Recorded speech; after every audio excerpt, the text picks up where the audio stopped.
put it. I'm fine with it. Anybody have any objections to that? I'll just add, I think we all want the best form of relief that can pass. And so if that's what this is, I'd still support it because it's something. So I think we should just keep monitoring it and see what emerges in the Senate. Okay, Sounds good. thank you.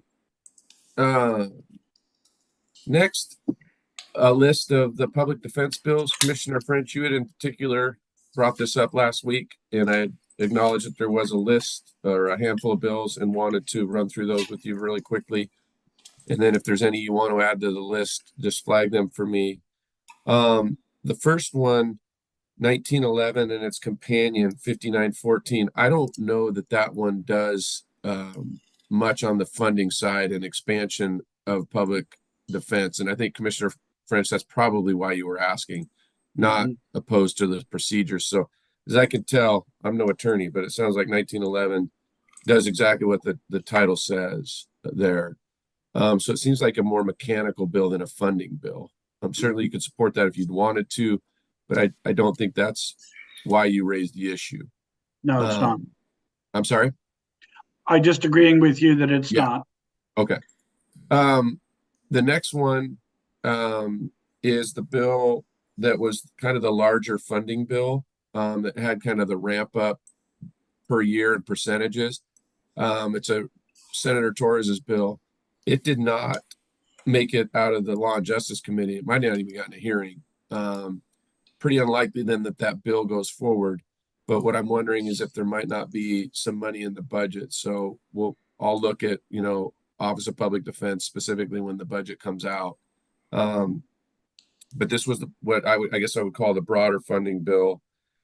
And then the next two, 5780 and 5781, seem to do very similar things.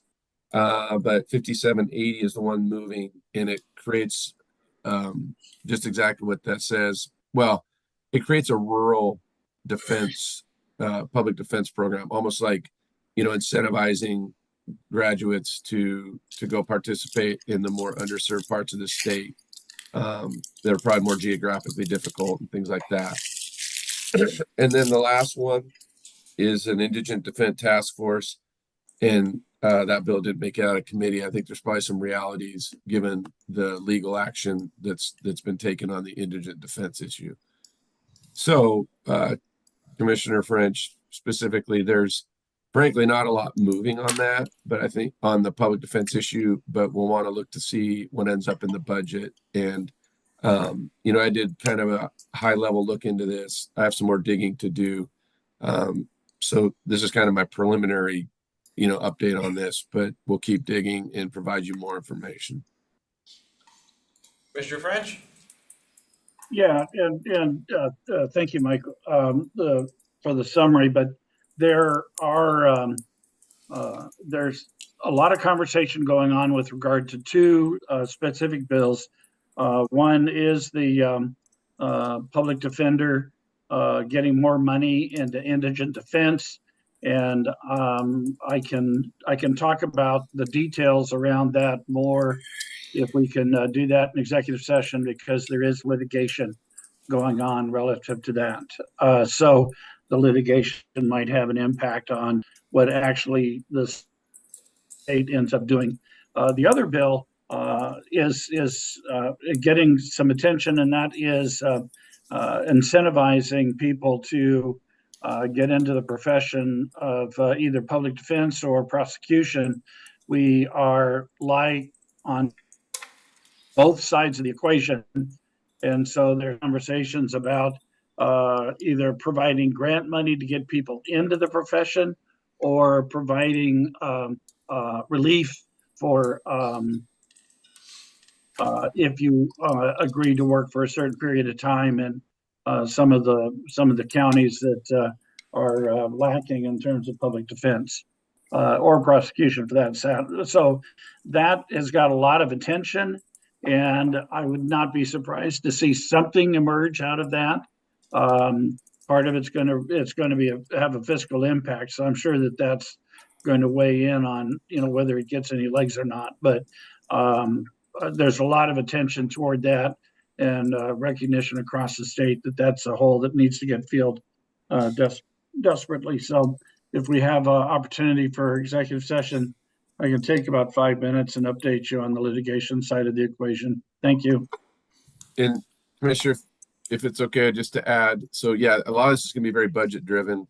I understand there's this other issue going on too with litigation, but that's what, as I mentioned, we'll see that budget in a couple weeks, the first budget proposal. So we'll take a look there closely, and then at that point, I'll report back to you about what was in the budget with regard to that. So.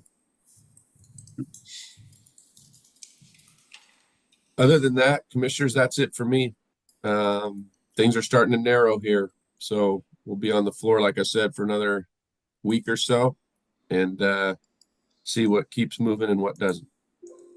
Okay, any final questions? What's the last day of session?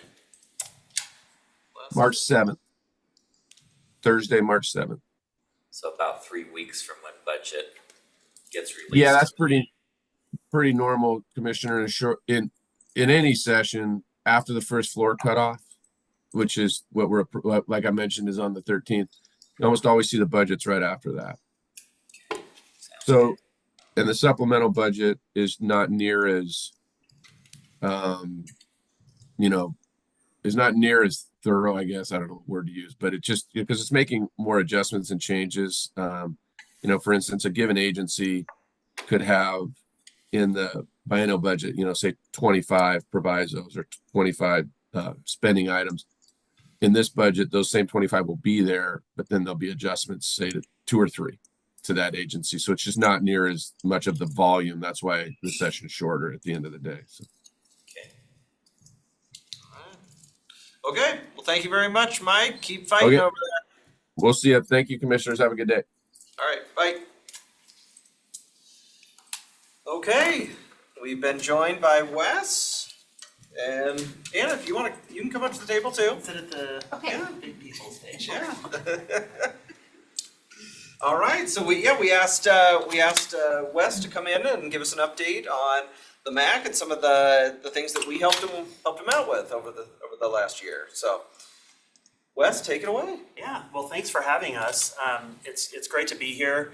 I was recently sharing with you about the recent success of an exhibition, the Minecraft exhibition, and so I was invited in to talk a little bit about that because we had we finished it in December, and the county was a great partner for that. So I just have a few slides to share with you, some information that might kind of give you a sense of the impact of this exhibition, which came onto our radar this is funny, it came onto the radar in February of 2020. And just an interesting month, quickly followed by the COVID situation. And it's an exhibition it was organized by the Museum of Popular Culture in Seattle, and we pursued it to travel to Spokane. Anyways, it went on a national tour. It was an exhibition that was pretty far beyond our means as an organization, and so we approached the county, and it was during the distribution of ARPA funds. So we were able to secure that exhibition, which frankly would have been pretty impossible without the county. So the exhibition really was a game changer for us. Leading up into 2023, it opened in September. And this is, if you've been reading about cultural organizations across the country, there's been a real challenge to kind of get back to normal after COVID. It's just been hard getting people back in the doors. And so if you want to go to the next slide, ARPA was a huge factor with a grant to us in the amount of $300,000. Also, the county helped to fund the exhibition with a $25,000 grant. From the beginning, we made this about county families. We made it about turning Spokane and the MAC into a regional destination where people would travel from beyond 200 miles and spend the night, so that there would be an economic benefit to this show coming. And in fact, by the numbers, we did make an impact during the short 3 months that this exhibition was up. So if you want to go to the next slide. So basically, this was our biggest exhibition ever in the history of the MAC, based on a per day attendance, which was 541 people a day. So basically about 41,000 people. And you can see there's a line in this photo out the door. And this was, again, comprised of people, primarily from the city and county, but also a lot of tourists that were coming from outside. So I think, when you look at that per day attendance, which is the true measure of an exhibition's performance, it really does match up and exceed even our biggest exhibitions that we've brought in recent years. Go ahead and go to the next slide. I can barely see that, but I do know that the first column, this is attendance compositions. So the first large column is the city of Spokane, but then following that, 4216 from the county, non-city county people. So we did have great attendance from that group as well. And then even going over to the far column, which is over 2,000 people that traveled here from outside of a 200-mile radius to stay in Spokane. That's how we gauge overnight stays, is over 200 miles. So there could have been overnight stays with that third column, but that's kind of how we think about an exhibition like this contributing to the local and regional economy. If you want to go to the next slide.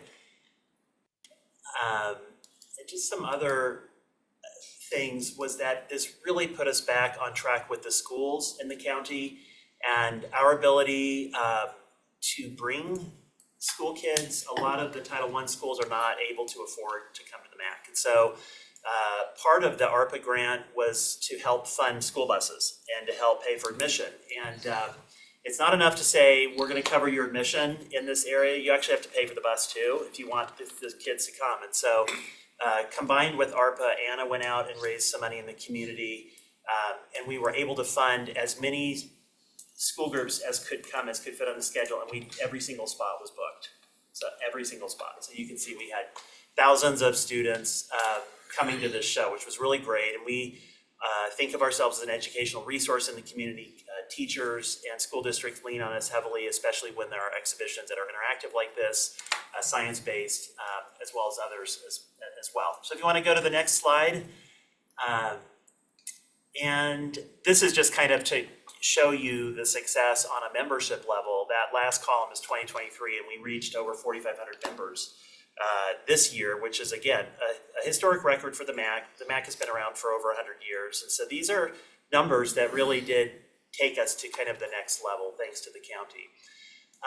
And that's pretty much it for Minecraft. But I did want to, if you just go to the next slide, we do have an exhibition that just opened, the Harold Belays exhibition, which opened last Saturday. And I do want to mention that the county did help to support this exhibition with a $25,000 grant. And this was a collection we're in the process of purchasing, and 30 pieces from a private collector. And this really keeps the Harold Belays legacy alive. He's Spokane's artist. He's our most famous artist. And this is another educational opportunity for us and a real great way to highlight regional, local artists. And the opening for this is this Friday night from 5:30 to 7:30. All the commissioners are invited. And we're going to have Josh say a few words at that. He's been working with us on these grants over the years. So just in short, want to thank the county for their support of the MAC.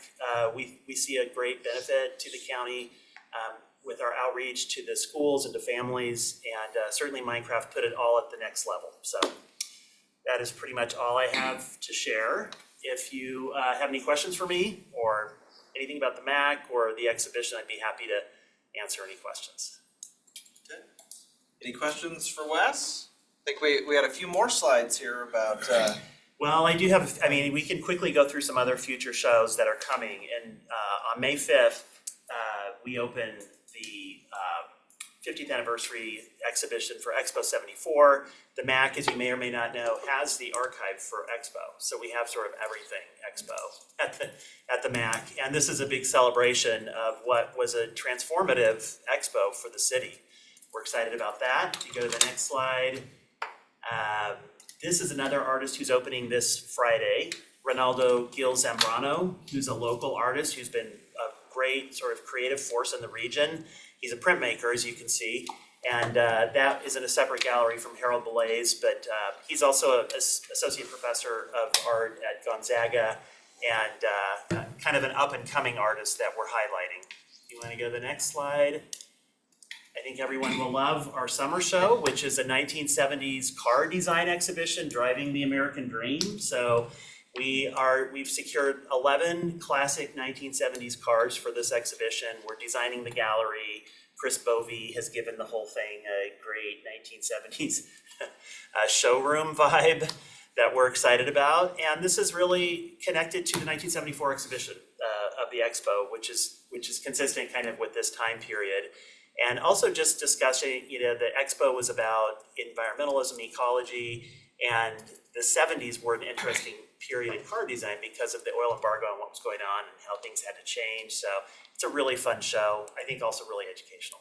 And then finally, I'm going to highlight this exhibition coming in the fall, which is Joe Feddersen, an OMAC artist who's really developed a national reputation at this point, and we are the MAC is organizing his career retrospective. He's 72 years old, and his work is in major museum collections, including the Whitney Museum, the Smithsonian Museum.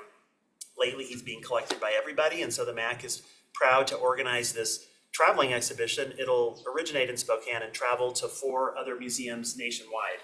So this is something the MAC's never done, and we're excited to champion our regional artists. And Joe is also a member of the Colville Federation of Tribes and has a really interesting perspective on art and life. And if you could see the middle piece on the bottom of this slide, it's a fish trap.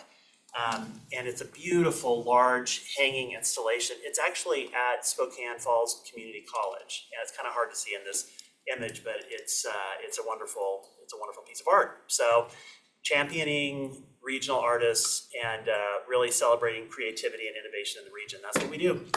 So thank you.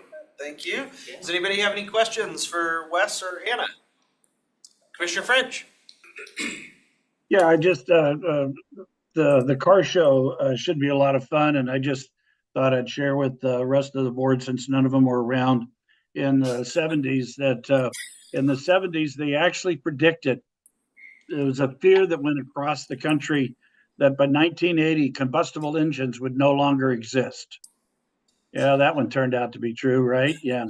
So, but it just funny to see what we thought we were going to happen and what has really happened. Stuff. So anyway, look forward to the show and that little pinto on the left, that's actually pinto bean. So anyway, thanks. That's great. And I also want to mention that we're working hand in hand with several car clubs in the community. There's who knew Spokane had such an extensive group of car clubs, collectors.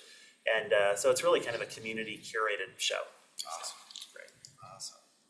All right. Well, thank you very much. Yeah, thank you. Yeah, Thanks a lot. and as far as the Minecraft exhibit goes, though, when we had our employee night there, as that's everybody right. walked That was out, fun. everybody just said how much they loved it. Yeah. They excited going in and very happy coming out. It Yeah.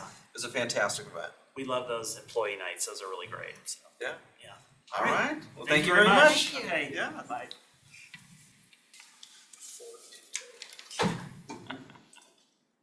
All right. Next on our agenda, we are joined by Chandra Fox. Chandra, looks like you're going to talk about hazard mitigation grant application and designation of applicant agent. Yes, so good morning, everybody. So we are in the process of applying for a post-fire hazard mitigation grant. The grant will fund the regularly scheduled 5-year update of our county mitigation plan. Our plan is pretty special because it's a multi-jurisdiction plan. We have 15 planning partners who have annexed to the plan with us. And it is FEMA approved. It has been FEMA approved since its first iteration. And that's important because that FEMA approval, that we have the plan and the FEMA approval of the plan allows us eligibility for quite a number of FEMA's hazard mitigation funding programs that if we did not have the plan, we would not have access to those programs. We're asking for $250,000, and that is a 75%, 12.5% cost share between the feds. We'll get the 75% from FEMA. The state will share 12.5%, and we'll cover the additional 12.5%. And that cost share will be provided through the time and effort of county staff who are working on the plan update. So it's my staff, it's GIS, it's obviously our planning department and public works. So that's how that cost share will work out. We do hire an outside consultant for this plan because it is a very technical plan. This is the only one of our plans that we hire a consultant for. We utilize Bridgeview Consulting, and they are the consultant who's done all 3 iterations of the plan. And they have a proprietary data analysis system that they utilize, and so it makes much more sense to stay with them than spending extra money on someone else who would come in and do the data analysis in a totally different way. And so it just makes more sense to stick with our consultant. The important piece with this plan update is we already do have a wildfire chapter in the plan because wildfire is obviously one of our primary hazards. We are enhancing that chapter with the essential elements of the CWPP, which is the Community Wildfire Protection Plan. And we're doing that so in the future we can maintain 1 plan instead of 2. And so our hazard mitigation plan will then take the place of the CWPP. But it will have all of the required elements for the community wildfire defense grants that are required. So it protects that funding stream as well. You will see the completed plan back in front of you in the spring because it is required to be adopted by resolution. So you'll see the plan when it's finished. And then just one last thing I want to bring to your attention. As part of this work with the mitigation plan on April 25th, we are going to be hosting a wildland fire workshop. And we're bringing in some national level experts to talk to us about what our wildland fire risk truly looks like in Spokane County. So it should be a good day. We'll start off in the morning with some wildfire work.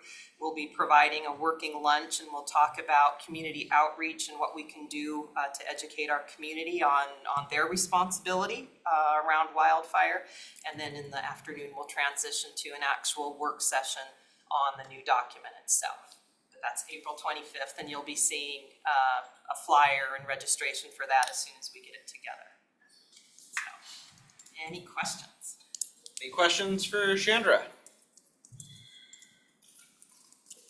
Looks like we're good. Okay, thank you. All right, thank you.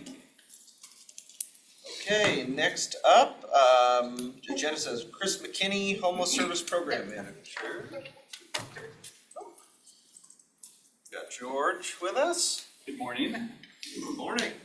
So we're gonna excuse Chris today. He's not feeling well, so we're gonna pinch hit and do the best that we can. I brought Kurt with us. So Kurt's been working with Chris on this application. So, so next slide, Ron. Effectively, what we're looking at is the possibility of applying for a grant through HUD, the Department of Housing and Urban Development. And really it's to support the Youth Homeless System Demonstration project. So this is something that the Spokane Regional Continuum of Care, which is administered over at the City of Spokane. This is something that they have within their portfolio. They have some capacity issues. So early when this grant opportunity came out, we engaged with the city and we accepted kind of a lead role in this to pursue the application and see if this is something that really meets some community needs as well as some of the just sustainability of funding sources. So in there you can see some of the bullet points of the different funding sources that are going, or interventions that are going into this. So we've got our coordinated entry, our host homes, our transitional and rapid rehousing, and then outreach, diversion, housing navigation, and really with the sole focus in this regard of youth homelessness. So Ron, if you could advance. And that confusing slide up there is just kind of some of the thought process that went into the Youth Homeless System Demonstration Project. So Kurt and Chris have been doing a lot of engagement with stakeholders to look at the needs, look at the funding opportunity, and try and align it in a way that makes sure that it makes the most sense for all parties involved.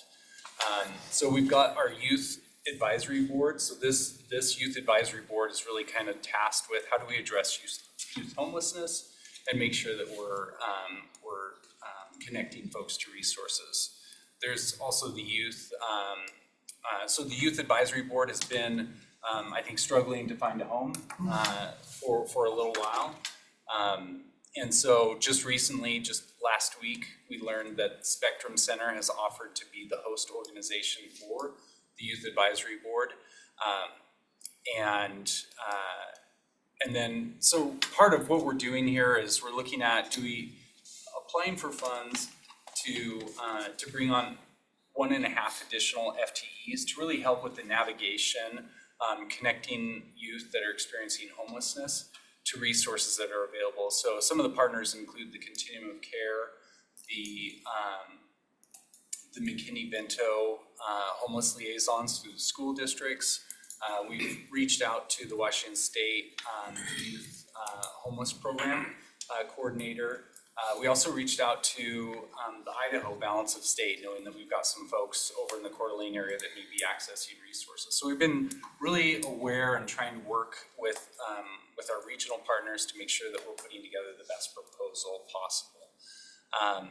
And then we've got the support and a lot of engagement with our local Continuum of Care leadership. Ron, if you want to advance.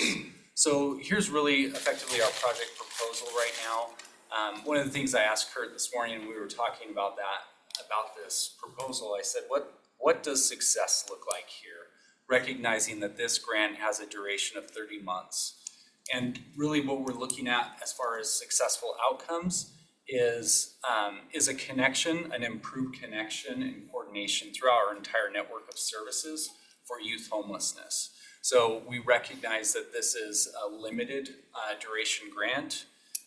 And part of the challenge that we put to our partners as we've engaged with them is making sure that there's survivability beyond when these grant funds come to an end. So we're really focusing on long-term outcomes and making sure that we're not taking one-time funding and putting ourselves in position to underperform for the community. So really what we're looking for here is your support to continue on with this application process and submit it to HUD for consideration. Kurt, was there anything you wanted to add? No, I think you covered everything. All right, any questions?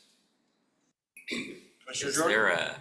is there like an age range for what counts as youth homelessness? Is it unaccompanied youth who are older, or is it students in school? What does that mean?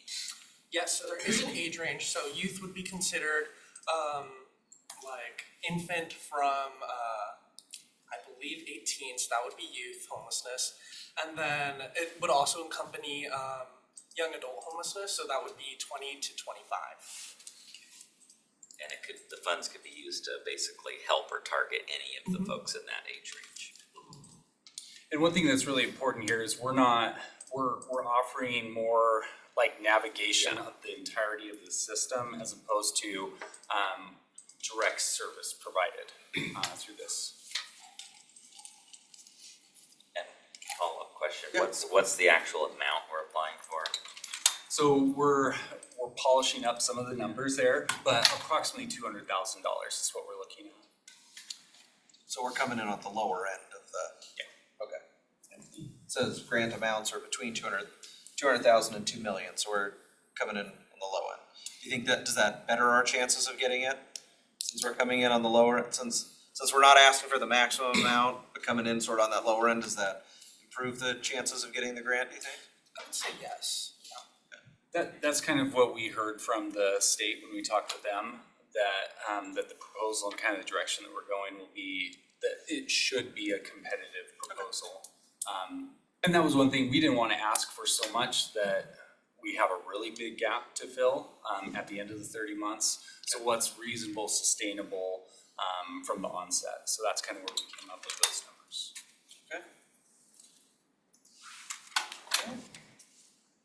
Okay, well, thank you very much. Yeah, thank you.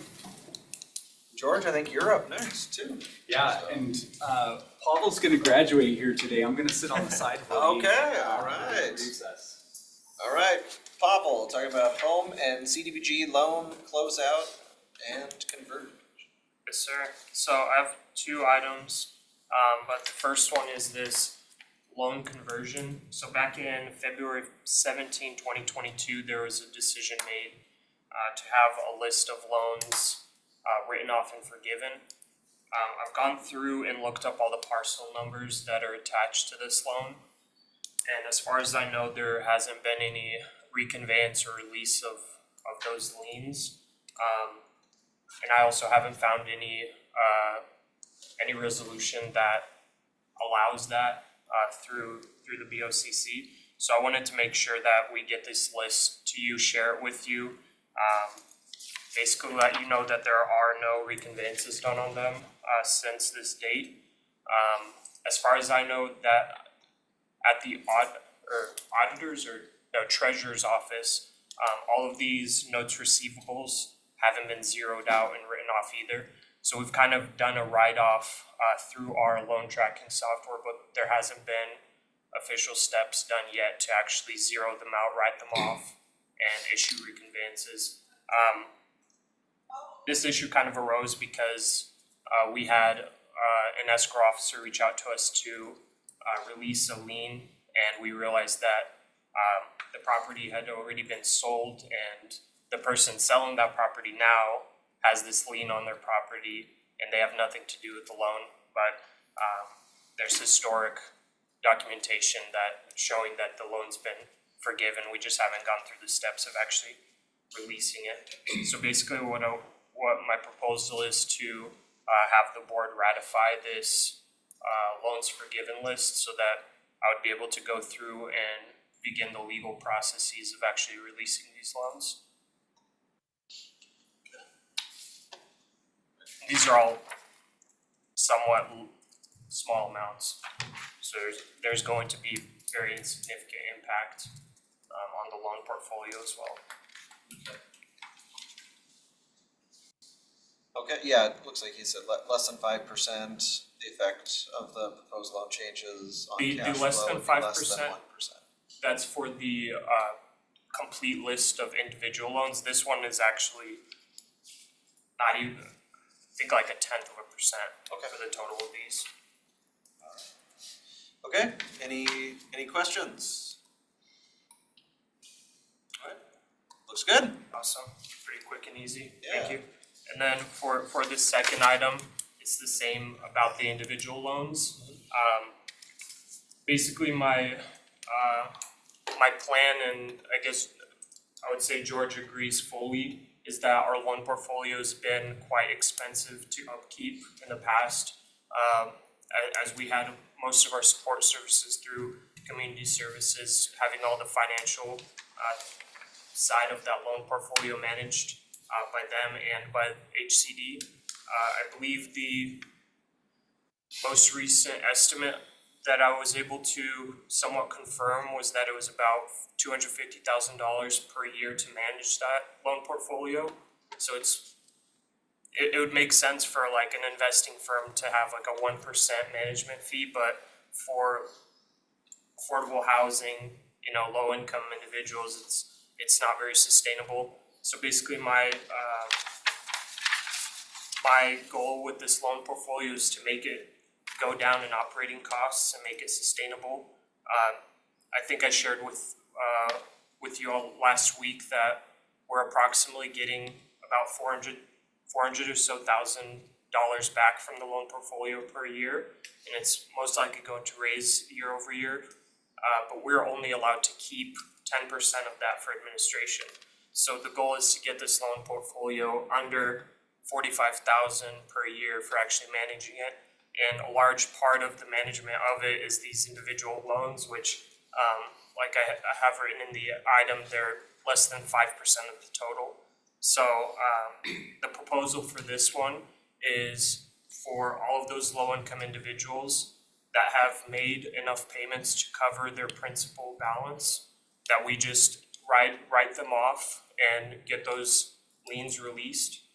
And moving forward, whenever we have these historic individual loans that anywhere from like $1,900 to I think we have some down payment assistance ones of like $8,000 dating all the way back to the 80s.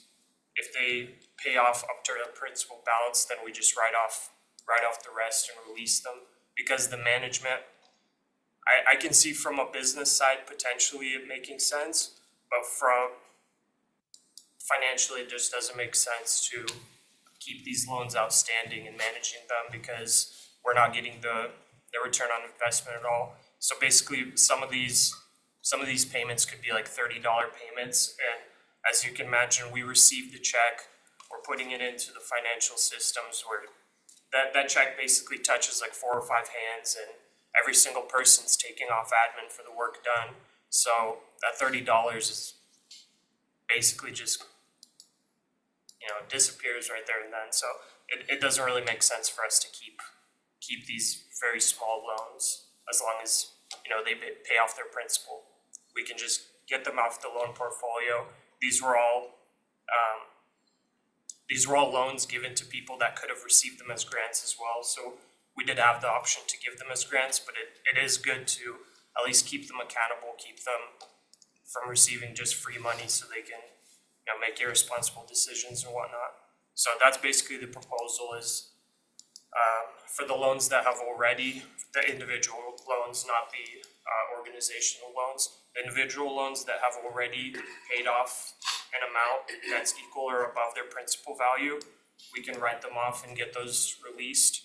And the ones that haven't yet, it'll be a lot easier to just manage with them. Once we get Castle implementation, just have them do some kind of payment plan. Once they get to their principal balance, we just release it. All right, any questions, Scott? Pavel, just so I'm tracking with what you're sharing with the commissioners, these are pretty old loans. You mentioned Yes, sir. some back into the 80s. And in each of the cases, the payments that have been received by the county have at least repaid the principal because of the low payments. They're accruing interest at a higher rate, which is probably like a credit card. It's hard to, if you're paying minimum payments, you're just kind of building the balance. So, but they've all been at least repaid on their principal. Not all of them, sir, Okay. but some of those historic ones, they have been. We have a handful of people that have been constantly paying, making the whatever is manageable for them, and they've already paid off principal and a decent amount in interest. So Give it's an estimate of how many what paid off. percentage has been paid off versus not paid off. I would think we have over 10%. It's not a significant percentage. That has not paid off. That is not paid off a principal amount, yes. But we're almost weekly or bi-weekly, we're getting emails from title escrow officers that are just trying to get these loans taken care of. So we are little by little paying off all these loans. It just makes it a lot, like I said, it's a lot more sustainable if we try to get rid of these from the portfolio instead of keeping them on. If these individuals aren't able to do the full balance with their interest, it costs us way more money than we're really making from it. Alright, Commissioner Jordan? You know about how many loans we're talking about? 145, but it's only a total of about I believe it's under $1.1 million, so less than 5% of the total. Are most of the loans in the portfolio like to providers Yes, rather sir. than individuals? Yes, sir. So there's about 25 million to nonprofits, I believe some for-profits. I think what's coming to mind is just one for-profit, but most of them are for big projects.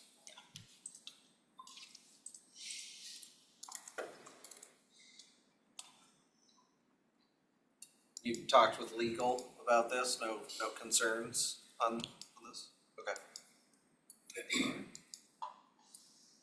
Okay. I don't see any other questions. We're good? Thank you very much. Next, we're joined by Tim. Talk about dissolving various petty cash accounts and then gonna talk about modifying various petty cash accounts. Good morning, Commissioners. During our end of year work, we met with many of the departments who have petty cash accounts to make sure that what they had was still meeting their needs. And we found in 8 different petty cash accounts, the departments no longer needed them. So prior to November 1st, they returned the cash back to Treasury. And so that's why you'll notice that that one had a date of November 1st for an effective date, because effectively they'd already turned in the cash. We were just a little bit behind in filing these. So on the dissolution, there were 8 petty cash accounts belonging to 5 separate departments. And on the modifications, there were 5 petty cash accounts belonging to 3 different departments. In all cases, most of these range in the low $100 range. We do have a couple, like one in the auditor's office. It's January to March, it was at $1,500, and then from April to December, it dropped to $1,000. But with the ongoing needs, they decided it needs to be at $1,500 for the entire year. So we are asking that the commission approve these ordinances, resolutions, one to dissolve the 8 petty cash accounts and the other to modify. In most cases, they're being increased, there are 2 being decreased.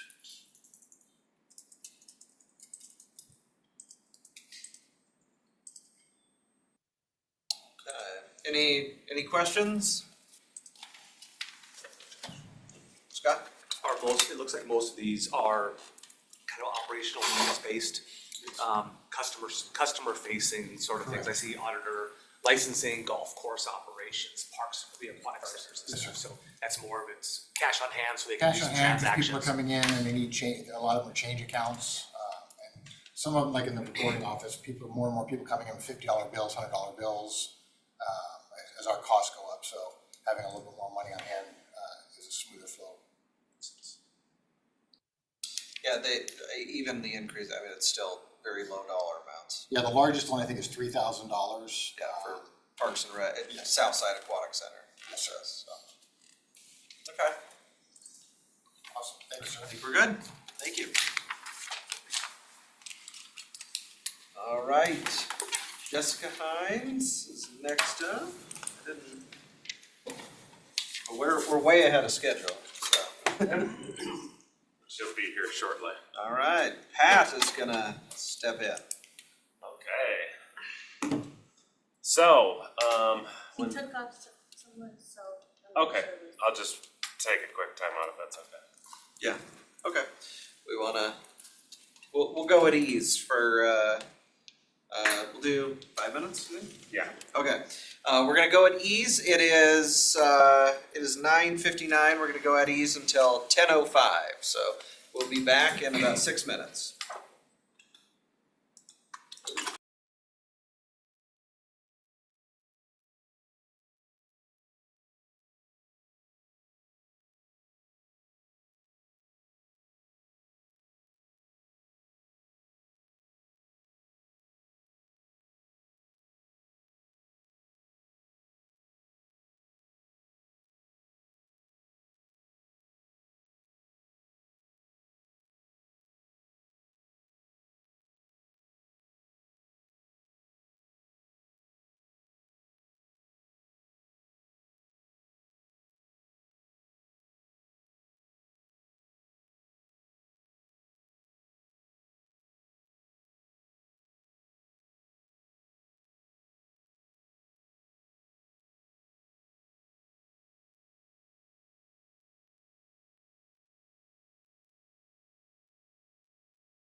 Okay, we have reconvened. It is 10:05, and we have been joined by Jessica Hines and Pat Bell.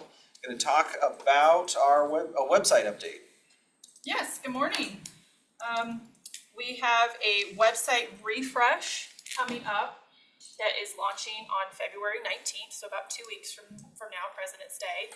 And I stress that this is not a update to any type of content. This is a part of our Civic Plus contract where we get the opportunity every 4 years to update the color, look, and feel of our website. Many of you might remember the last time we did this back in 2020. COVID kind of overshadowed it, so it wasn't as big of a presentation, but this was our website before 2020. Some of you may remember, this is when I first started at the county, and so when I first started, I got a lot of feedback, a lot of, we hate this, and this. My position, as many know, did not exist before me, so I kind of came into the website and just tried to start pulling back some responsibilities and content and getting things and helping the editors that we did have. We'll get into some more specifics there, but this was our website at that time. And then slide. This just kind of gives a timeline of how everything happened. So 2016 is actually when that website you saw before launched. It was adopted Civic Plus as our county CMS. IT purchased it, and they actually came out in 2016 and trained all the web editors. And again, as a digital content manager, even a webmaster role did not exist. This was set up, Civic Plus came out, they trained people, and then they said, Godspeed, go out and do your thing. So between 2016 and 2018, departments had to select and train people. There was no real branding or content oversight. One feedback I heard a lot when I started was departments were kind of in their own silos, just doing their own thing. And so that did create some disconnect between the different department pages. Our homepage, there wasn't a lot of communication. So 2019, I was hired at the beginning of the year. I started in April, and from that, my goal was compliance and training. Civic Plus actually sent out a person, and they trained. I sat in a little room for about a week, and I said, "Show me everything." And I went over every single inch of that Civic Plus website and learned everything. Every widget, module, page, tip, trick, everything, with IT as my backup and support. So in 2020, we went through our first refresh, and we adopted a more brighter look, and that's what we have today, as many of you are familiar with, emphasizing news and updates.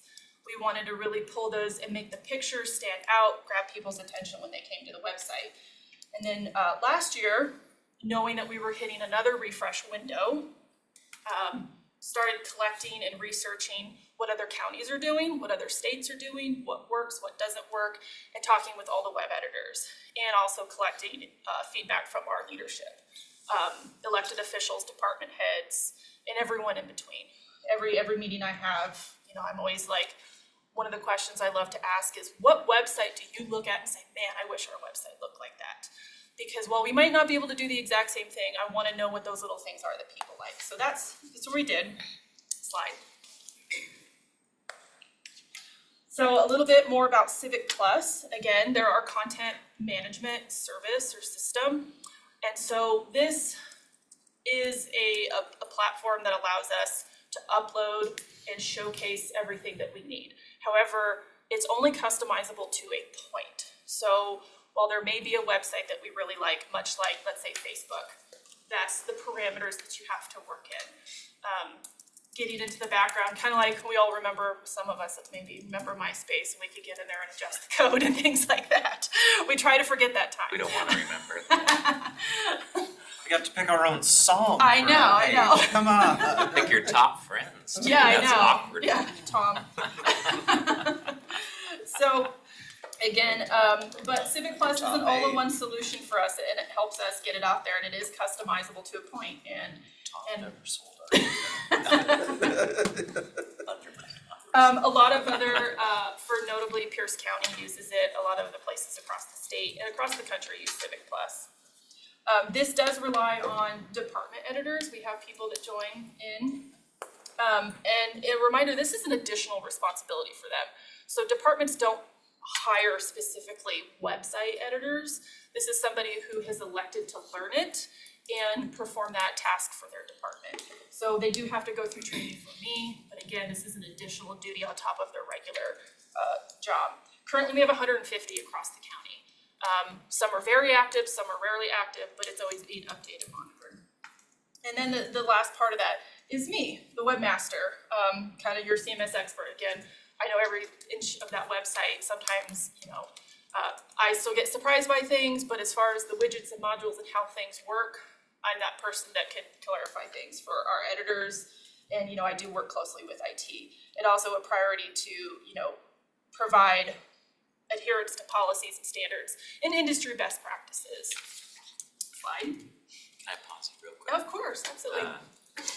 I was just gonna ask kind of how the central team works with the departments on content. Yeah. And so it seems like you do that through kind of volunteers, right, coming forward to be the content or department editor. Yeah. Is that a struggle to get people to sign up for that, to do that work? The departments work, they identify the need of how much needs to be updated. If you have some departments that maybe they need updates once or twice a year, some departments need updates weekly. So they really identify their need, and then it's like, okay, me as the webmaster, can you handle updating this document or this link for us once or twice a year? Yes, absolutely. Or we're needing to get in here a lot more, let's identify somebody that can. And then I've recently just launched a kind of schedule your own training with the trainer. And it's actually gotten some hit. It's a new feature I kind of discovered through Teams and Outlook, where they can go and they can schedule 10-minute, 30-minute, or hour session with me. And that gives them the flexibility to pick a time and a schedule so that we can get one-on-one. And I find that training through Teams is best, because then I can just mirror my page and we go through everything that they need. Just add that, since I started now about 7 months ago, we've been in conversation about the centralized, decentralized nature of this. And from my perspective, coming in as kind of fresh eyes on it, there's a considerable amount of Jessica's time that she's dedicating to this. And we've been talking about building bandwidth for more creative services, so more video recording, more assistance with social media. Jessica also manages a number of social media accounts. She updates the commissioner's page.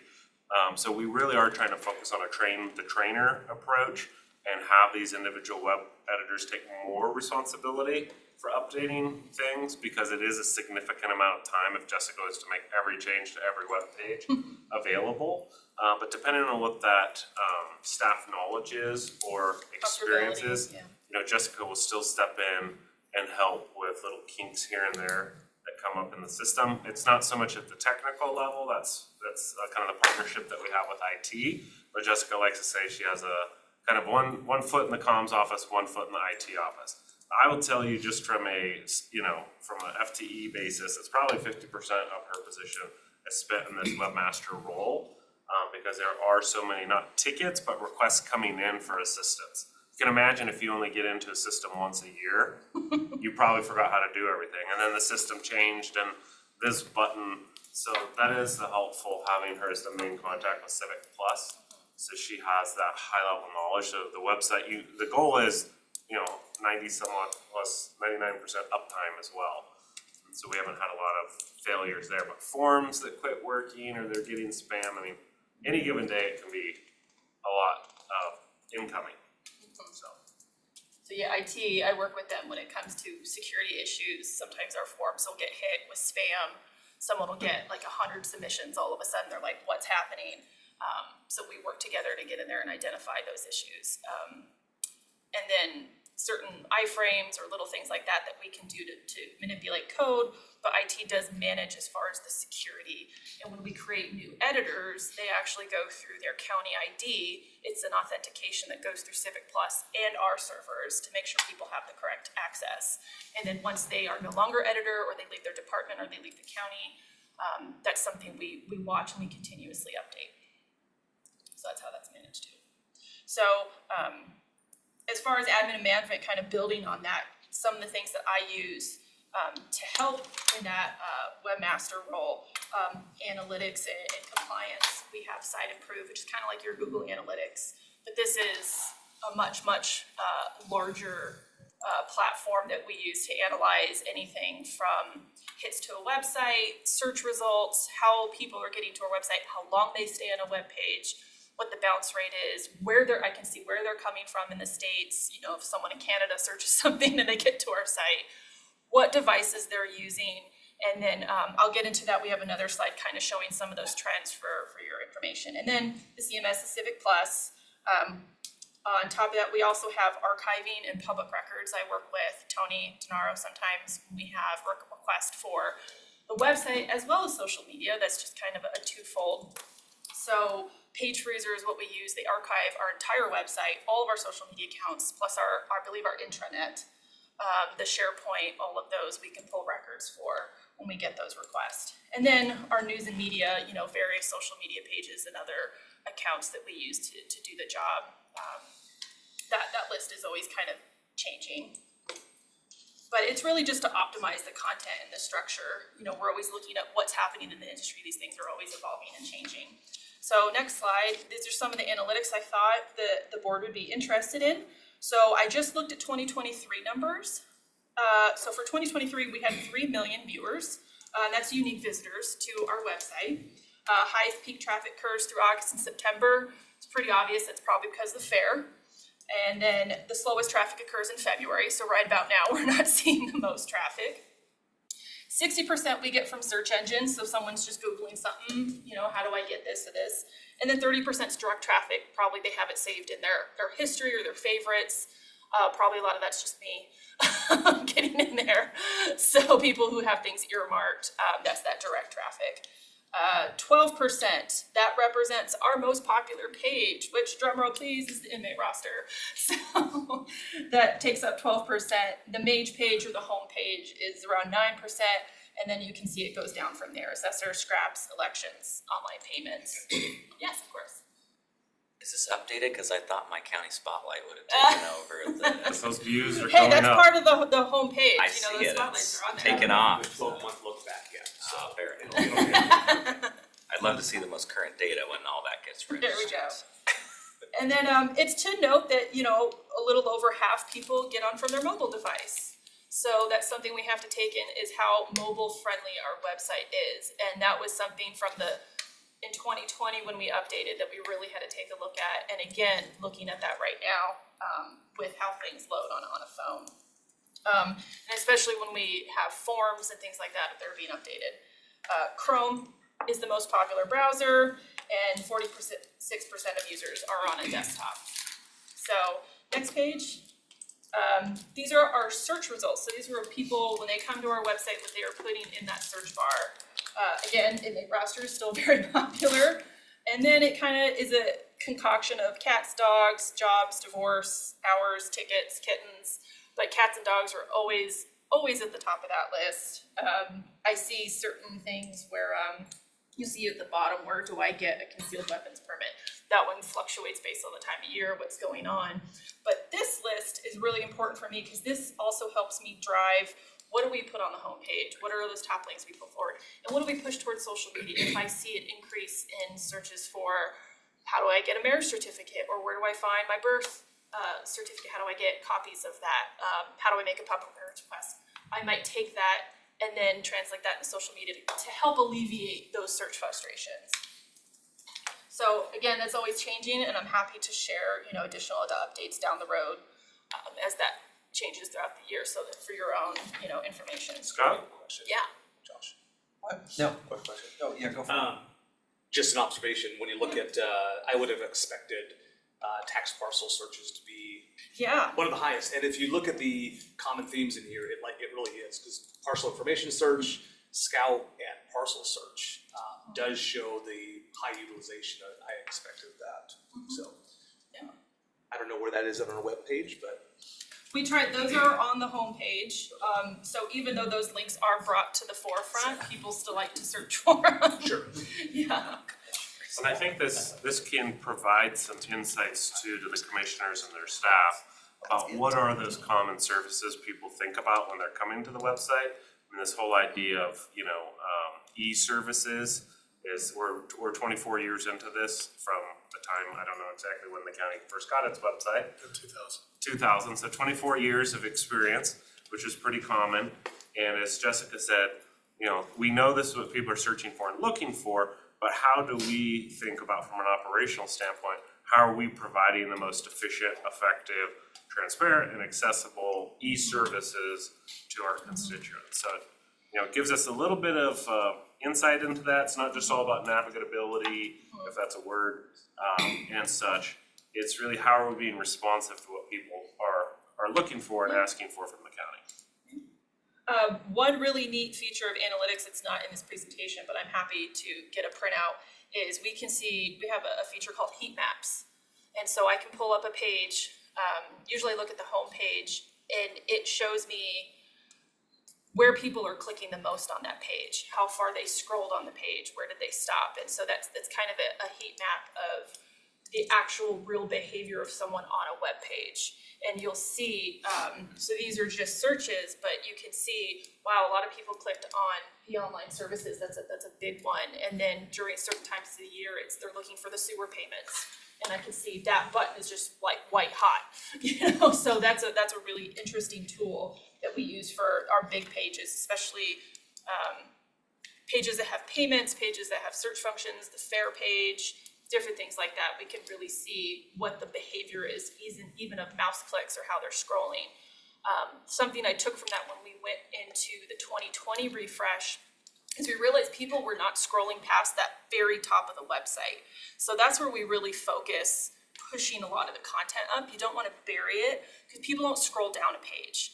They get a little bit, and if they can't find what they're looking for, even though that link might just be a little bit lower, they're going to go right to that search bar. And that inmate roster is a perfect example of that. I have a link to the inmate roster that's just a little bit lower, but you can see the high searchability. So people, and that's why I advise departments, don't build your page so long, because information past like that 2/3 mark is lost. They're not even going to see it. You have to keep your information up. So those are some really interesting stats. I think another thing is that you can create a county, events calendar from what you see in the activity here and how the website just has to stay maintained. You have to think about, in May and June when we send out revaluation notices, 200,000 plus of those to our constituents, that really needs to be somewhere front and center at that point. The fair, obviously, taxes in about another couple of weeks are gonna go out. That's gonna be a big thing through April. There's just a lot of different things that. Being an ebb and election flow. year. Yeah, election That's a year huge one. thing, Yeah. especially this year. There'll be a lot more to come on that. Yeah, and probably we can provide good information as we get into that about how we're protecting our site and our electorate and all of that as well. Absolutely, thank you. So some key goals slide. One priority, or the top one, training, as Patrick described a little bit ago. Giving more power to those editors and encouraging them to kind of take control, but it's gotta be, I do group training, one-on-one training really works the best, and I'm working on a schedule where I can just have more open office hours so people can just stop by, hey, how does this work? How does this work? I'm always in the back end of the website seeing where people are going, what they're doing, and I'll be like, hey, how you did this page isn't very effective. Let's schedule some training and I can show you some better ways to do that. So a lot of times I'll meet with departments and I'll go, tell me what your goals are, and I'll tell you how we can translate them the best. Because if someone just gets in there, that was a problem I found a lot when I first started, is that people were given access and they kind of winged it to figure out what they were doing, because some of it's very intuitive. Some of it's like, oh, I just put text here, I hyperlink this, and I'm good to go. And that's where people got into trouble. And so there are a lot of cool features on the website that people don't even know they can utilize. So that's always a thing I strive to get. Integration and transparency, promoting lesser known website features, those modules and widgets. And, even just like Civic Clerk and these board briefings, bringing those up, making sure people have access to those and they can see them. And again, this just kind of builds into that, bringing it forward, looking at the analytics, bringing forward those top links, and making it something that's just not static all year long. It's a monthly, sometimes even a weekly basis where things are being refreshed and brought forward based off of where we are. Again, right now, I know February, there's not a whole lot going on, but there's still stuff people are looking for. Just to summarize, the key takeaway, and it's on the page, for the commissioners, is we wanna have a user-friendly, self-service, functional website where people can quickly find what they want and then go about their business. That's it. It's user-friendly, so nice, easy, clean design, and then self-service. So as much as possible, they don't have to pick up the phone and call now. They can get to what they need online. And I think when departments start seeing a lot of phone calls, people can't find what they see, then we know that's kind of an early warning system, there's an issue with the website. Our snow call and pages like that are a great example of that. So slide, again, just peeking what the original website used to look like. And then slide again, this is what we went to. And slide one more time. And this is the new look. So if you click on that link for me there, Ron, it's gonna, if it's okay, we're gonna actually go see the website. That's kind of a, yeah, we'll see if that works here. Otherwise, we could just walk through that.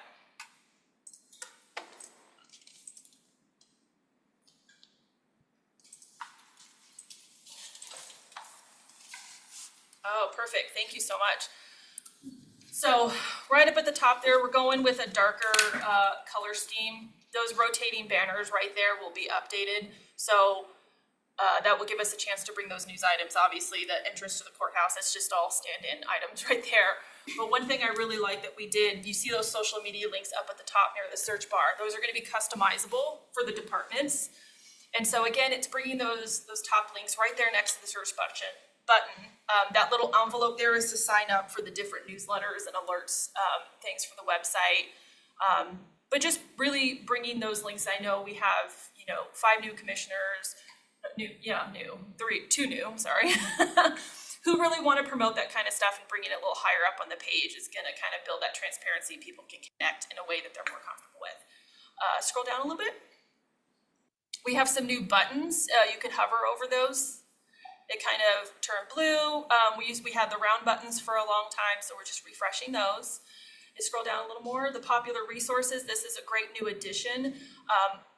Kind of still like the button and the top links features, but these are a little more evergreen. Commissioner meetings, public works, people are very visual. They want to see those types of links, and then we can switch those out, obviously, quarterly or however that works, depending on what's going on. So August, September, one of those will probably become the fair, but it just gives more of a visual representation to those top links. Scroll a little more. This has stayed the same, just the colors and fonts. We went to brighter white.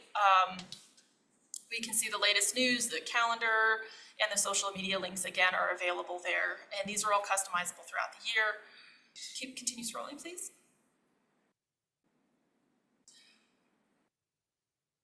There's your calendar. Have I missed, oh, there it is. I was gonna say, where's the inmate roster? This is pretty, it's pretty far down. Yeah, a little bit. It gets moved around during the year. Inmate roster scraps, the parcel button. So this hasn't launched yet, so I am in there right now making some adjustments for when we go live on the 19th. Those will kind of shift around. And then keep going. I hope you like this section. We have better commissioner representation there if you hover over those. Each of them kind of highlight what district they're in. I'm hoping that more departments will take advantage of highlighting their leadership and their elected officials. This is on the homepage. I really wanted to bring this forward now that we have 5 districts, of people being able to get to those a little more quickly. So we're down below the parcel search, the roster scrap. Well, they've gotten to that point, they need to, yeah. Stuff about the transfer station, garbage, and then we'll get to the commissioner. And direct all complaints to Commissioner Kearns. There we go. I gotta put, vice chair, he is under there, there you go. And it gotta be 2024. Wonderful, okay, scroll down, and that's pretty much it.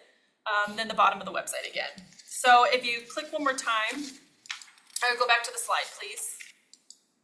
I just wanted to give you a quick peek of what the internal pages will look like, and I apologize, the one that you have right now doesn't give, the link doesn't work. So I did make a new slide for us to kind of look at the old versus the new. We were kind of boxed in, and then we've gone to a brighter, more, it fills in the page a little more to give those interior pages, because some departments don't have like the big department packages where the banner and everything is. So we just wanted to expand that space and brighten it up and make the menu a little more clear. And that's pretty much it. Jessica, any questions, comments, feedback? I think it looks really nice. I like it. It's very visually appealing, and it definitely looks like it's been refreshed, and There we go. but you haven't made it, I think we can still, or everyone's gonna be able to find their way around it. Yes, So. yes, I absolutely. remember in 2016, when the new one came, it was, Yeah. I mean, it was a completely different website. It's like, well, now I don't know where anything is. So, Yeah, it's that real kind of iterative, incremental change, not a big radical Yeah. refresh. Get into more of a refining stage at this point. And I know we have a feedback form, we can circulate that again, all county, as people get in and engage with the new website. Always looking to try and take feedback. We can't process all of it, can't take every good idea, but no bad ideas in brainstorming. And it's, in addition to technical problems people have, people can submit that and it'll be reviewed by Jessica. And The web language editor. function is still on there. It's not in the exact spot, but it is absolutely still on there. I know that's a priority for the commissioners of having that language function. It's always been there. Let's see. oh, Commissioner French? Yeah, so Jessica, great job. But is there a way to where we could have a spot on the website so that somebody that was impacted by the Gray or Oregon fire, they could go to that site and each one of the departments or it's just a gauge or a guide for them to be able to navigate what they need to do to be able to get their house restored or the property cleaned up or whatever. Is that a possibility? Absolutely. Instead of having, right now, I mean, they've got to go from department to department and try and figure it out themselves. But if there was a site that they could just say, I was a victim of the Great Fire, and here's a list of contacts that I need to reach out to make sure I can get back to rebuilding. I think we can work with Monty and Building and Planning and get their resources. We'd worked on a one-pager for them earlier and just making that real digital friendly. And it has kind of the 3 or 4 hoops you have to jump through to do cleanup, where to go for services. We also had, right as the fires launched, a very comprehensive resource page, and so we can revisit that. But we'll, yes, Commissioner, we'll work with the departments on that and come back and circulate that when it's ready. Like the assessor has some information. The tax relief. Well, I think for the first 4 or 5 months, that fire resources was on the rotating banner. Yeah. Right. So, Scott, or Oh, go ahead. whoever wants to go. Oh, thank you. Such a gentleman. Looks great. I think it looks really fresh. Wondering if there's like another emergency or something, how do you plan to kind of put the critical information? Yeah, we Where do will have that live? an alert function on the Banner across website, the the top very again. top, it's like a little ticker and public notice. yeah, that's red that comes across there. And then of course that rotating banner, we can put anything that we need in there. And I remember during COVID that was utilized a lot. We've had certain things that we just kind of stand there. That's the first thing you see when you get the website, but there is an alert button, absolutely. Kind of follow up on that. Yeah. Similar to either emerging issues or popular things that the commissioners want to highlight. I think the banners, like use the right terminology, are always an option to refresh, update. It's always I don't know if available. We're probably, I don't know if we're limited on 5 or 4 or something like that. And you don't want to have like 20 on there because people don't like to scroll through them. But Yeah.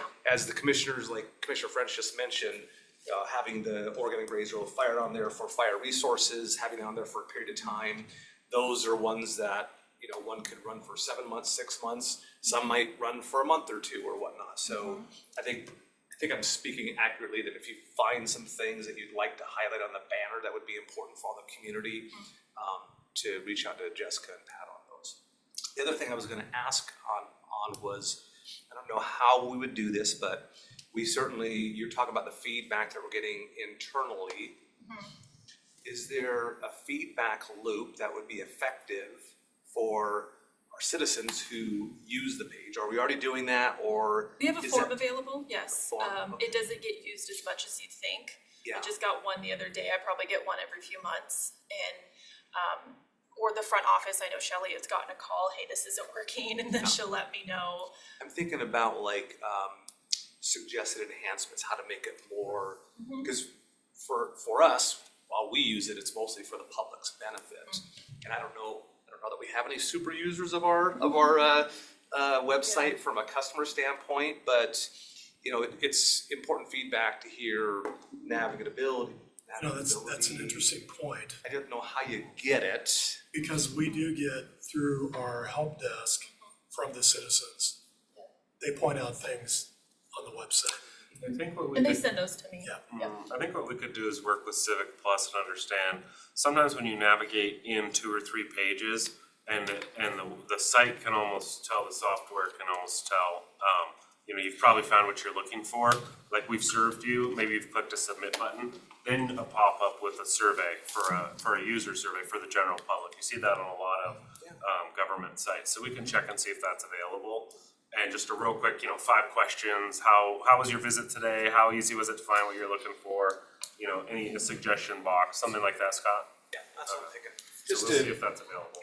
again, not that we have super users or anything, but it would be, if we can get feedback from our citizens, that would be good, helpful improvements for how to navigate more easily. I think that would be important. Create that feedback loop for us, not just what we think and what we're seeing, but get some ideas from the public.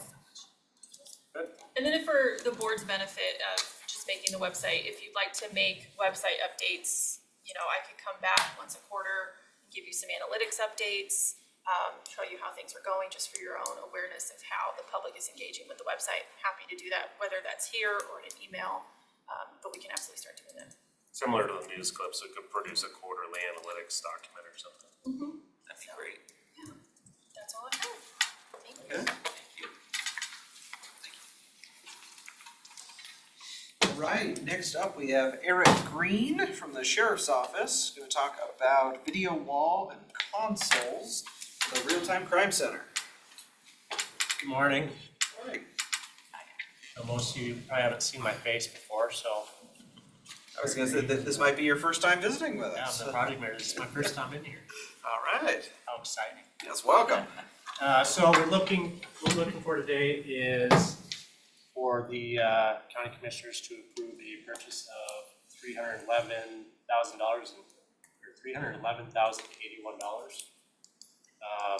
And what this encompasses is a 5x2 video wall, which is essentially 10 screens that'll be in the front of the room in the Real-Time Crime Center.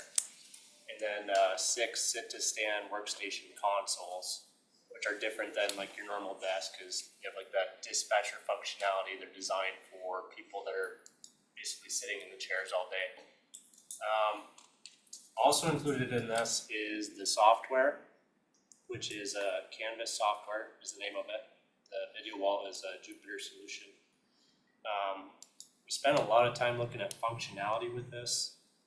The biggest advantage to the Jupyter versus the 4 other vendors we looked at was it's more of a cloud-based solution.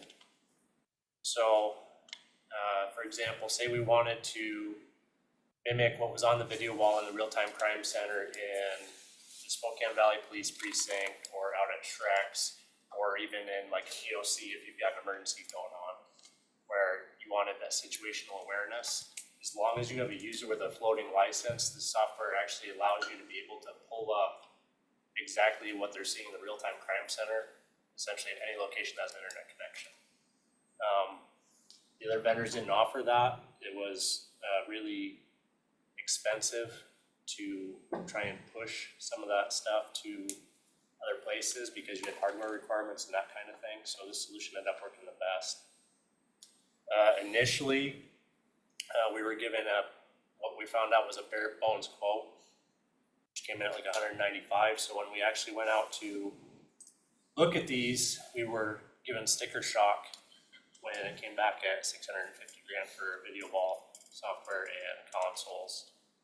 Over the last 3 or 4 months, we've been through multiple quotes, worked through some scoping, tried to offset cost. To get the price down where it was reasonable, but we still had the functionality we needed. And we've gotten down from 650 to 311 you see.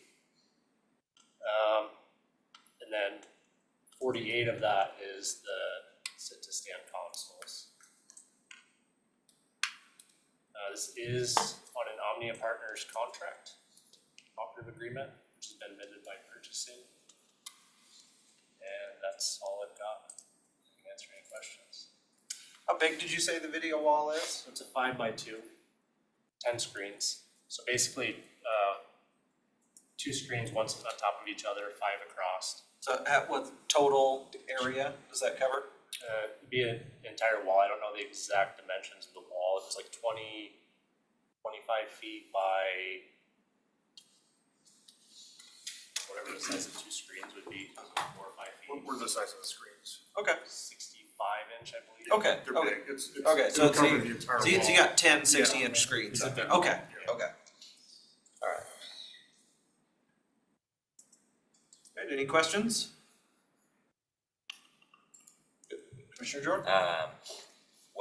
So you got 3 other bids from other companies?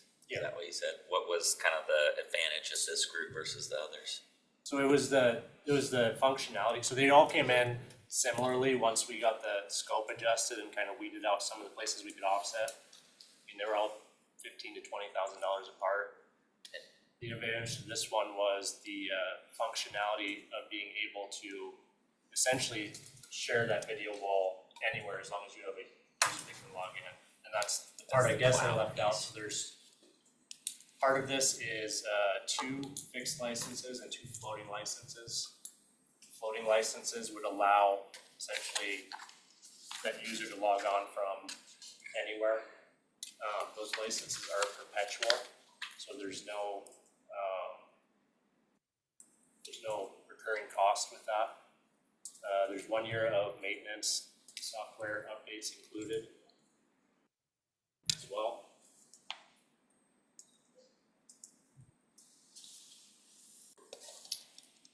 Another question, where does the 311,000 kind of fit within the budget framework for We the have project? three- Is it on track or? Yes, we have $338,000 set aside for this specifically within the ARPA budget. Good. To cover the 9% sales tax.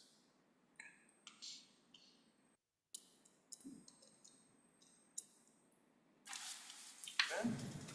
Good? Yeah. Okay. All right. Thank you very much. Thank you. All right, that moves us to miscellaneous matters, joined by Jeff McMorris. He must be listening in the other room. So 2 items to go over. The first, just an FYI, the annual contract we have with GSI for economic development, we have the contracts in hand, signed by GSI's leadership. Once we get the insurance certificate, showing we're also included as a other insured, we'll put it on. So he knows if we get it tomorrow by noon, it'll be next Tuesday, and if we don't, it'll be according to whenever we get it. The only difference this year, as in previous years, is the Advantage Spokane website, which is $13,000, a separate contract from the $200,000.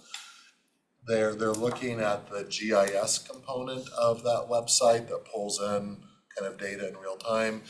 If that contract with the GIS company goes away in May and is not renewed, we will get a prorated refund, or we will not pay $1,100 a month. So the $13,000 could be reduced, depending that. The other is $200,000, 75 of that is the regional visionary level, and the other 125 is for economic development partnership services. It includes the same that you're used to with regional development or the regional level as far as tables and events and such that come with that category of status quo. So any questions on that one? 125, is that the state money? No, this is above and beyond the state money. Say was the numbers passed one in. more time, just so I get refreshed, my Of the memory. 200, which is one contract, 200,000, 75 is the regional visionary membership level. Okay. And the other 125 is economic development partnership services. Andy might know roughly what that pass-through dollar is from the state, or we can get it for you later, but that is a separate number. The state money is in addition to the 125, and so the 125 is that like our outside agencies So- number? Yes, Along with the 75. correct. And then I don't know what their ADO dollar is that they get from the state. It's several It used to hundred be, thousand, I wanna, I don't think it's that, it used to be 88,000. I thought it was. Then like it went six up figures. to close to 100. It might be over 100 now. I thought it was 2 to 3, but I don't think We'll it's, figure it out. I don't think it's that Just high, curious. but. so it'll be on an agenda soon, once we get that insurance certificate. And then, Ron, if you could check, Ron, John Colton might be on, it's unlikely since we're running early. But we'll also just kind of wanted to do a quick, kind of getting everybody prepared for earmark season in DC. Commissioner French and any other commissioner who may be on.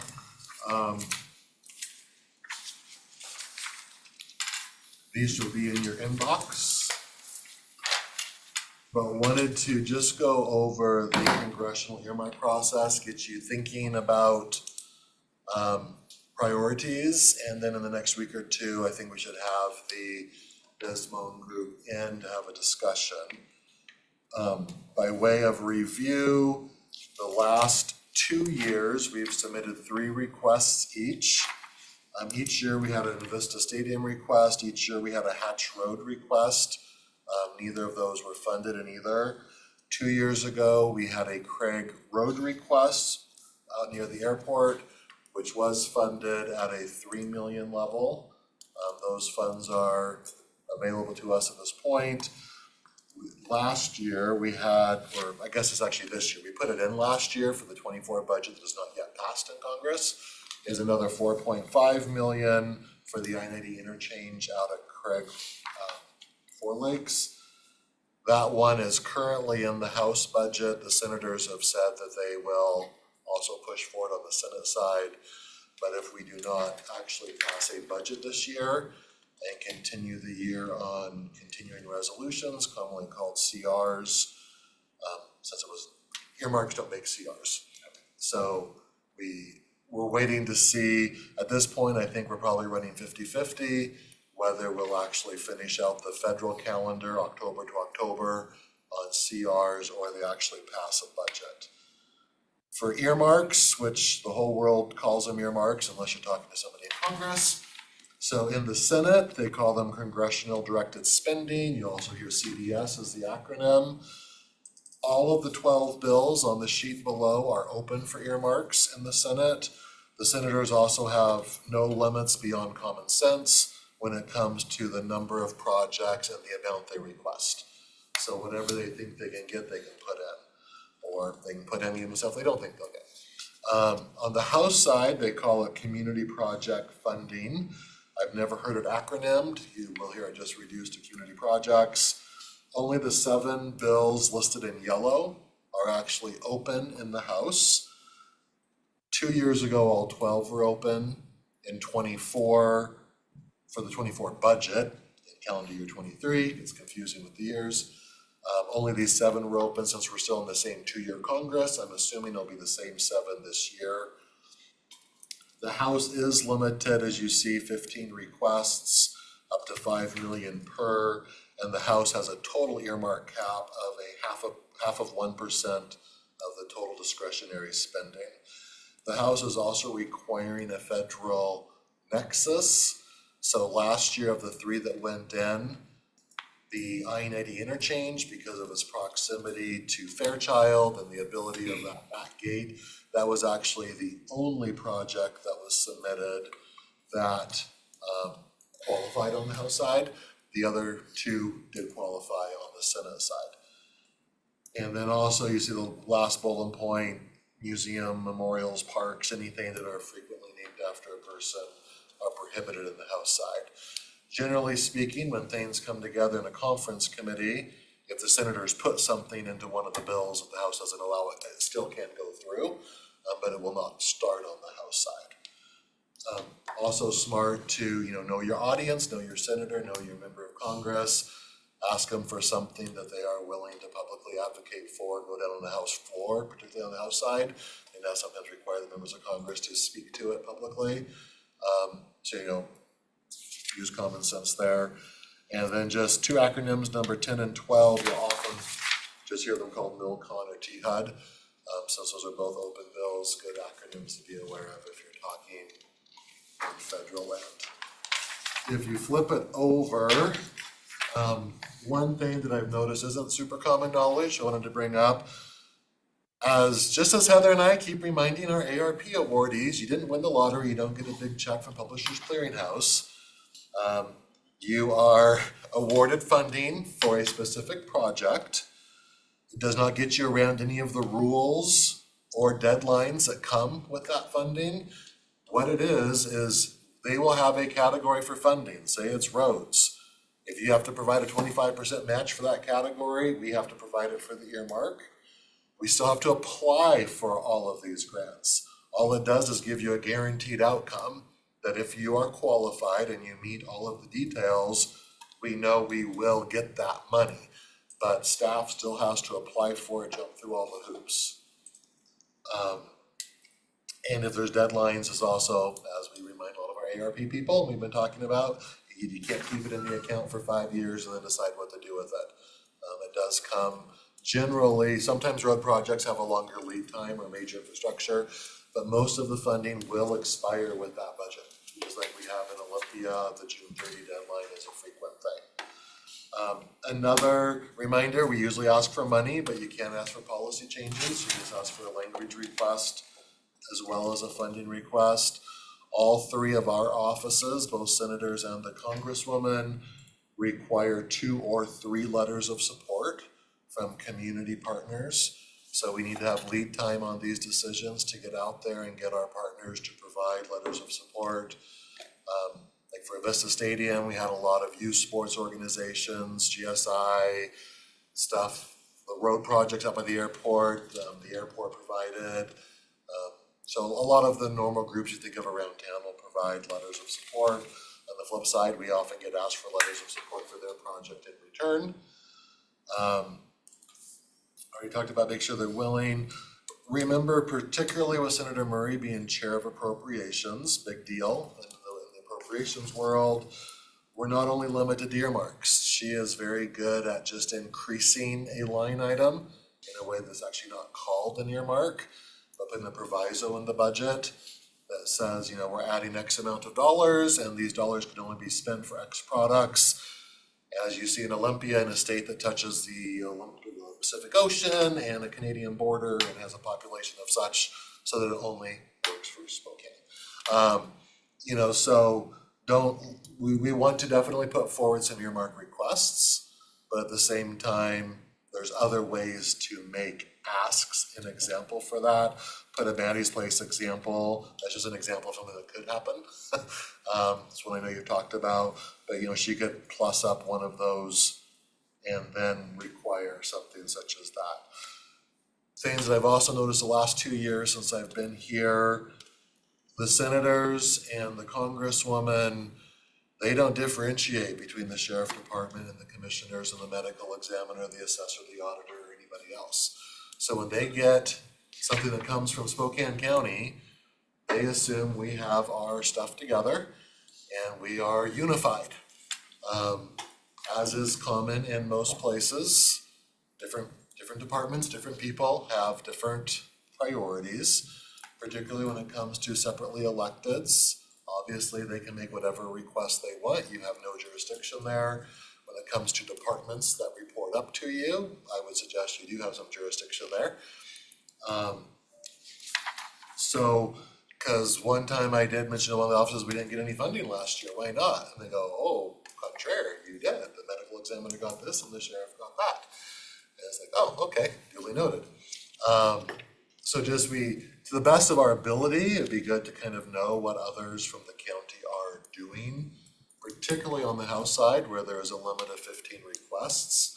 I believe there's 12 counties, Pat, in the 5th congressional right now. It keeps rotating, somewhere between 10 and 12. Usually, they're gonna try to get one in each county, which leaves maybe 1 or 2 for Spokane County. And I am talking about the geographic Spokane County, not us, Spokane County government. Back to Maddie's Place for an example.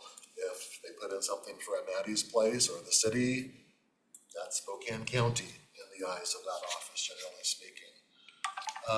I did run this past John Colton to make sure he didn't think I was saying anything that wasn't quite accurate. I do think you need to keep your priority list at 3 maximum to have impact. We have 3 federal members. And so in the past, we have rotated our 3 requests. We've submitted all 3 to each office. Last year, for example, since only one of your 3 had a federal nexus, I put that as top priority to the Congress office, to the congressional. The other 2, based on what they were and which office I thought might have the most interest, we made one ask number 1 for Patty, 1 for Maria Cantwell, and they all get 2 and 3 as an also priority. Because you never know, they might not care for what we think they care for. And they, oh, we're actually interested in your 3rd priority. Let's talk about that. It is very common. Every year I've been here, I have received phone calls from all 3 offices following up on a request, asking for a bit more detail, confirming that they qualify. If they're interested in one, they will often track down the rules for that particular, where it would get tucked in the federal budget and confirm that it meets everything.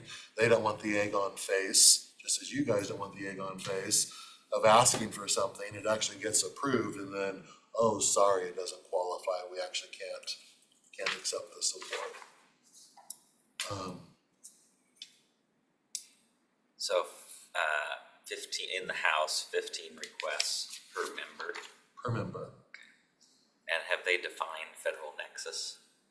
It's up to the member's office to write a letter of how it meets that. Last year I received a phone call from the Congresswoman's office, and we talked through the Fairchild linkage, the fact that it's on an interstate highway.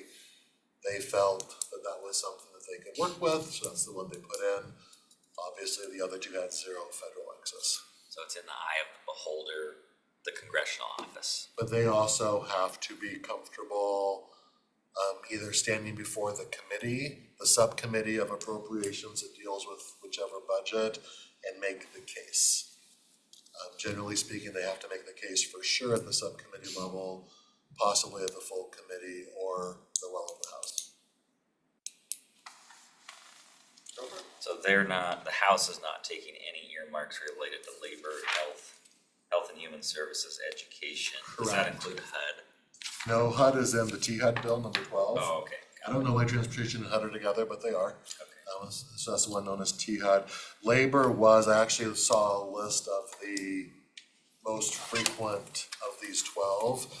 And yeah, the number 8, the labor health, was one of the top requested in 23. And then if you look at 24, THUD and others moved up. I was just gonna add to the legal question, country lawyer here, but federal nexus on each of the appropriations bills is defined in US code, and you can find those definitions. So for things that are like an infrastructure project, it pretty specifically spells out in there, there's like at least 3 bullet points on that one. And we can probably get you that guide. So it's not subjective per se, there is a legal context around it. But generally, federal nexus means you need to make a good case for why this isn't a state responsibility, something the county, let's say a bridge that has no interconnection with state highways or federal highways, just a county bridge, for instance, a small county bridge, that probably wouldn't have some kind of federal nexus as defined in the US code, so. So are you guys up for me working with Gina to get Desmond Group on the agenda in the next couple of weeks? And then I'd ask each of you to bring your thoughts however you want to. I don't know if you guys want to have a group discussion, if you want them to be collected somewhere. I'm happy to be that point person. At some point, we need to get our thoughts to Desmond, get their opinion on what might tickle the fancy of one of our 3 delegation members, what's actually open. They might have some ideas on where it can get tucked in bills that could be helpful. There's all these drop-down boxes that I fill out every year, and you have no idea what I'm doing, because I don't know the 24 subcommittees of the interior budget very well. So I just go with the one that makes the most sense to me, and then they call me and go, why'd you pick that one? And I tell them I just told you. They go, well, it actually belongs in this one, but it makes as much sense as T-HUD going together. So unless you are an expert on it, we do count on them to help us fix a few of the pieces. I use common sense to the best of my ability when we fill out their 12-page forms. These deadlines that they set up, as you can imagine, are designed to allow then the staff internally on the Hill to vet these a little bit further, to have these back and forth conversations. It has been the case in the past, you miss the deadline, you're not getting your request in. But if you get something in and it's not perfect, you have some chances to revise it if the member or the senator is friendly towards your request. The other thing I think that will come up with DCG is the opportunity for programmatic requests, which are just existing pots of federal funds. Earmarks total less than, I think, 1% of the federal budget. And so it's a very, it's an there's some opportunity there for sure. But the programmatic requests, you may hear from interest groups or others who are looking for support on something, some kind of a letter of support. I don't know if the board has done those in the past. The third bucket would be language requests. So drawing a line around a certain bucket of funding that may be beneficial to an interest in the county or to something in the state. And obviously, I think Jeff mentioned this at the top, but having the senator who has the chair of the appropriations committee is both good, but it also means that she may have other competing requests. And she'll have to obviously work with the members of that committee to get their requests in. So you may see other senators sponsoring things. She'll be taking care of her home state earmarks for sure. But if you're thinking about language and programmatic requests, the chairs oftentimes won't put in a lot of those requests themselves. They'll come through other areas. So just something to keep in mind if the staff's ever telling you to work with a different senator or a different member on a programmatic request. I'd say we just bring Desmond and bring some ideas for priorities whenever we can, next week or two. Yeah, I've asked them for the availability either the next 2 weeks. We expect the window to open usually early March, give or take, but it's usually a 6-week window. End of February, early March. They like to have the cycle in by end of April is traditional, and then the committees start marking up the bills in May. Sometimes they extend. 2 years ago, each of the offices, I think they just wanted them in early, and then they did a couple extensions. But we don't want to gamble on that. I think we should get our ducks in a row and be ready. Is the board comfortable with having this possibly on a Monday morning strategic, depending on flexibility, since it's going to be more of like a discussion, work session sort of thing? I'd just say wherever whenever they can, wherever they fit into our schedule. Okay, so. There could be a longer discussion as they kind of brainstorm, whatever they're hearing on the Hill for where, let's try that programmatically, let's try this earmark. They may want to share in their experience where they've had the most success, or sort of from their view, best practices, sort of, So I'll offer them, well, when's our next Monday? It will be the 4th because we're off. 3rd is a holiday. 3rd Monday is, so it's gonna be the Until 26th. Oh, 3rd Monday, February. I thought you meant the 3rd November. 4th Monday of this month, yes. When's the due date on these things, Jeff? Well, they haven't even opened the window yet, but they usually do open into February, early March, and then we have about 6 weeks. I can still work for that. Oh, yeah. Okay. Do you think the 26th, is that what we're talking about? Do you think that's too late? If they I would open in prefer to late go February? earlier if we had time on a Tuesday. You know, if it's a Tuesday like this, we'd have time. If it was a Tuesday like last week, we wouldn't, you know, that's a crapshoot depending on what else is on the agenda. Why don't we just take a look at the agenda, see where we have some opportunities in it, and if we can go earlier, we'll go earlier. Yeah, it seems like maybe it's more of a strategic planning topic, but for timeline reasons, we might wanna try and get it earlier as long as we've got enough time on the schedule. Okay. All right, well, thank you, Jeff.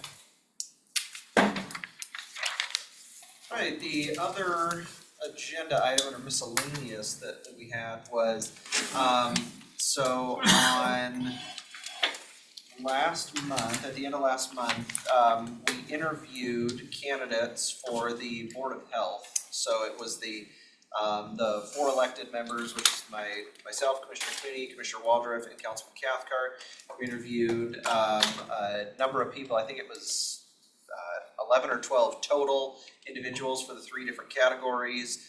And so we chose the 3 individuals that we're recommending to the Board of the County Commissioners to sort of affirm our recommendations on a consent agenda.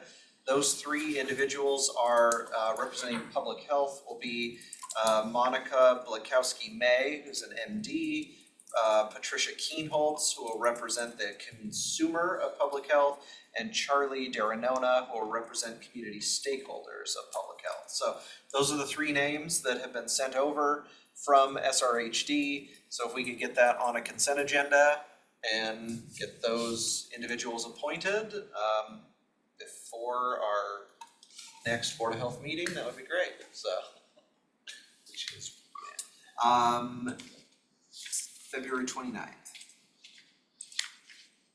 Do that. Okay. Yeah, if we can get them on next week's consent agenda, that'd be great. Okay. Just a question. Yep. So if it's on the consent agenda, if there's anybody in the community who wants to let us know their feedback, they'd need to contact us before, correct? Because the Yeah. consent, it would be a public hearing. Correct. Okay.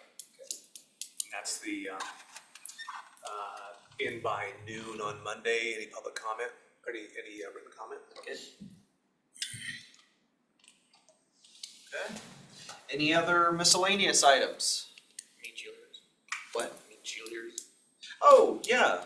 I don't know if you saw, the Meat Cheerleaders won state. Wow. So I think we should do something we should about we that. should do a proclamation recognizing them. So Let's do it. yeah, and I guess it was 2nd year in a row. So That's yeah. awesome. So any objection to that? We got 2 head nods. Commissioner French, do we have a head nod? All right, there we go. So Very good. yeah, we'll get a proclamation worked up recognizing that achievement. So Awesome. okay. Any other miscellaneous items? Commissioner French? Nope. I've got an executive session item. Oh, okay. It's like Scott and Chris.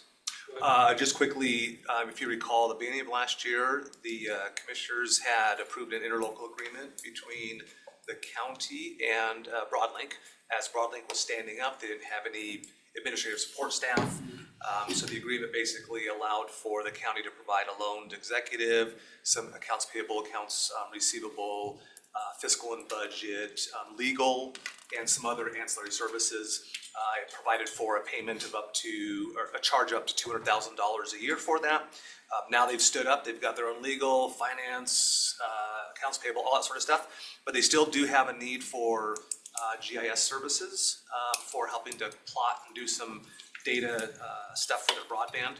So we do want to amend the agreement that just changes the services down from, eliminate all the other stuff and just highlight GIS services. So unless there's any questions or concerns, plan would be to put it on to consent for next week. It'll just be billed at whatever the internal costs are that Kevin Norris collects and tracks for supporting it. I think last year I think they're expecting it to be under $10,000. Okay. All right. Then Chris? A couple quick ones.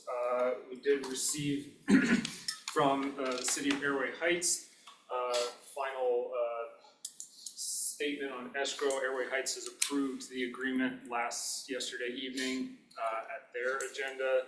The final escrow statement is $657,709.87. So just slightly higher than the December balance. Looks consistent. We can get this on either by leave this afternoon or next week. Board's preference. I know Airway Heights is kind of itching to go, but Any objection to doing it by leave this afternoon? No, I'm fine. Okay, all right, we'll do it this afternoon then. we'll have that ready. Settlement agreement's ready. Yep, all set. Just get this finished. Yeah, absolutely. And then the one other one, we do have another bankruptcy settlement to approve in relation to the opioid settlement. This one is for a company called Endo. They have bankruptcy proceedings currently active in both Ireland and the United States. It's basically the same bankruptcy breakdown. We can object or simply approve it. We've been approving these. Approving is generally the quickest way to get money.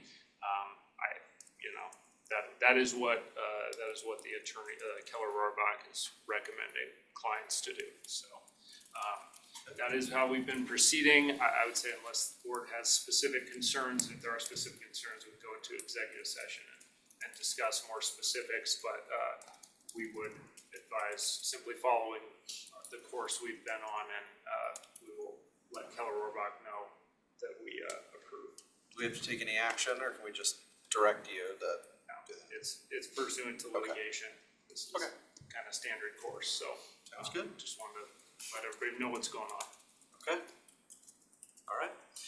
Okay, so you will queue up the by leave for this afternoon, okay? Yep.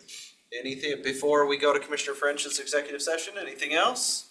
Anything from budgets, anything around the room? Anybody else have anything? Okay. Just a question, Yep.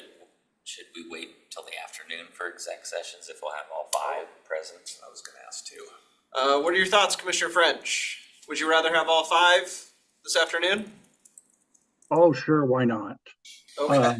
So, yeah, there's no time sensitivity to it. I just want to have you be aware of some litigation that's in process. Okay, all right, then we'll queue that up for this afternoon.